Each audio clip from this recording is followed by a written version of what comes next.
Well, as Hillary Clinton and Bernie Sanders look to rally supporters in New York, the Clinton campaign is getting some credit for targeting voters in a more perhaps nuanced way. You could say it that way.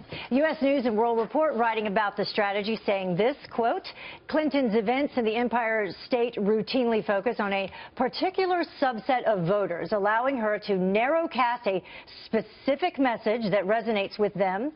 Sanders, meanwhile, continues to rely on the mega rally, packing as many supporters as he can into a venue and then delivering his standard sermon of progressive platitudes, an approach that has defined his campaign from the start. So let's bring in Lisa Booth. She's a Republican strategist and contributor to the Washington Examiner, and radio host Brian Joyce, host of the Brian Joyce Show. Thank you both for joining us.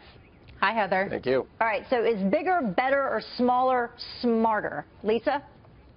Well, look, I think with Hillary Clinton, there's strengths and weaknesses to this for Hillary Clinton. She's run an incredibly tightly controlled campaign, a very calculated campaign, and this has helped her to the degree that she's picked up superdelegates because she's perceived as a safer choice among the two. It's also helped her target minority voters, which has helped her win states like South Carolina and Arizona with larger minority populations. But in some respects, it's a liability because she's perceived as a candidate as very calculating and controlled. And this has helped Bernie Sanders thrive to the degree that he has because Bernie Sanders is perceived as this very authentic candidate, this guy who is not as controlled, who's more honest, who's more upfront with voters. Yeah, so Brian, it does depend on how you look at it, because when you include the superdelegates that Lisa was just mentioning, Hillary's lead over Bernie Sanders swells to around 700, but yet Bernie Sanders continues to win the primary voters.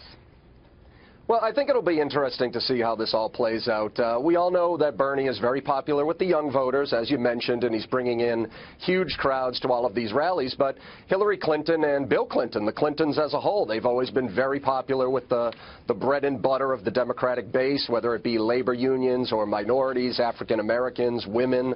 So for her to be targeting these specific groups with a targeted message, I think is smart politics. As Lisa says, you know, the other side to that sword is, you know, this alternative message that Bernie is really putting out there, and you see it on the GOP side with Donald Trump.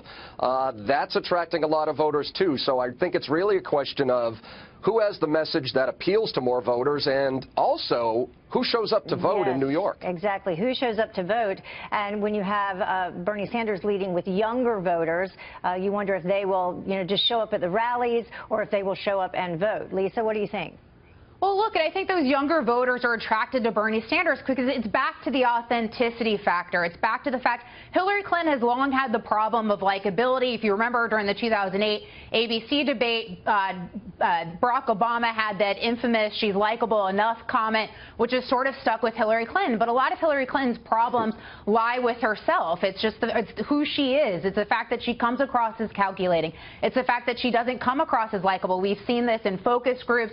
There's a Bloomberg focus group that made a lot of news not too long ago with female voters who had a bad perception of Hillary Clinton. And so this has long been her problem, and that's where Bernie Sanders has thrived with this authenticity. He's a real guy. He's speaking to the everyday man and woman. Yeah, she definitely has high negatives, but she leads among women 55 to 38% over Bernie Sanders. Let's talk specifically about the African-American vote, because we've seen Bill Clinton specifically. He's been addressing a lot of those groups to try and garner their vote for Hillary Clinton, and it is working. I mean, she's in the lead.